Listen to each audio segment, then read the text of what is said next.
কেমন আছো সকলে? আশা করি সকলে খুব খুব ভালো আছো, আমিও ভালো আছি। আমার আরেকটি ব্লগে তোমাদের সকলকে স্বাগত জানাই। তো আজ হলো শুক্রবার, সময় এখন সকাল 6:45। তো 6:45 ট্রেনটা চলে এসেছে আর সমস্ত কাজও কিন্তু আমার শুরু হয়ে গিয়েছে। আর দেখো বন্ধুরা, এখানে আমি কেটে নিয়েছি ঢ্যাঁড়স। তো আজকে বানাবো ঢ্যাঁড়সেরই একটু সবজি। তো সকাল সকাল উঠে আগে কাটাকুটিটা করে নিয়েছি যাতে তাড়াতাড়ি রান্নাটা হয়ে যায়। এখানে অল্প করে তেল দিয়ে ঢ্যাঁড়সটাকে ভালোভাবে ভেজে নিচ্ছি। আর ঢ্যাঁড়সটাকে প্রথমে ভেজে নিলে ভালোই টেস্ট হয় সবজি। আর এদিকে দেখো ভাতটা হয়ে গিয়েছে। তো ভাতটাও কিন্তু আমি আগে চাপিয়ে দিয়েছিলাম। তো এখানে বন্ধুরা তেল দিয়ে দিয়েছি কড়াতে, আর দিয়ে দিলাম পেঁয়াজ, আর তারপরে দিয়ে দিচ্ছি আলুটা, আর দিয়ে ভালোভাবে ভাজা করে নিচ্ছি। আর এখন অ্যাড করে দিলাম একটু আদা রসুনের পেস্ট। তো ওটাকে দেওয়ার পরেও ভালোভাবে কষিয়ে নিচ্ছি। আর এখানে অ্যাড করে দিচ্ছি একটু টমেটো। তো টমেটোটা দেওয়ার পরেই সমস্ত গুঁড়ো মশলা অ্যাড করে দেবো। তো এখানে এই সমস্ত গুঁড়ো মশলা অ্যাড করে নেবার পরে ভালোভাবে কষিয়ে নিচ্ছি।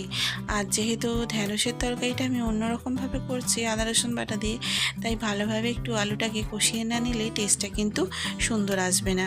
তো এখানে দেখো বন্ধুরা, সমস্ত মশলা কষানো হয়ে গিয়েছে। এখন দিয়ে দিলাম ঢ্যাঁড়সটা, আর সুন্দরভাবে কষিয়ে নিয়ে আরও একবার ভালোভাবে জল দিয়ে নিচ্ছি। তো অল্প করে জল দিচ্ছি যাতে সুন্দরভাবে একটু গ্রেভি গ্রেভি আসে। তো এখানে সবজিটা হয়ে গিয়েছে, ওটাকে ঢাকা দিয়ে দিলাম।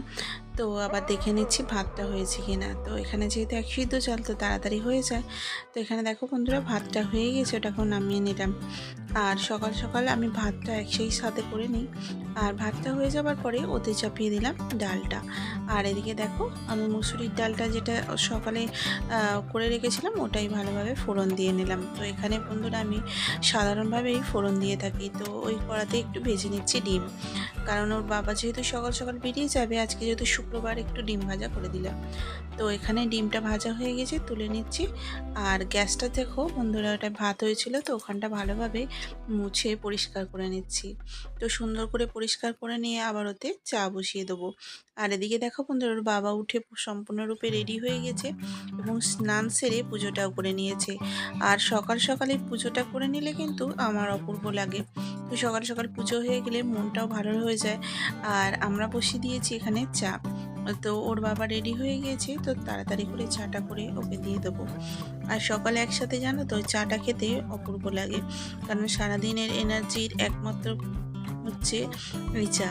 তো একসাথে দুজনে গল্প করতে করতে চাটা খেয়ে নেওয়ার পরেই মনে অনেকটা এনার্জি চলে আসে। তারপরে সারাদিন সমস্ত কাজ এবং বাচ্চাদের দেখাশোনা সব কিছুই আমাকে একা হাতে করতে হয়।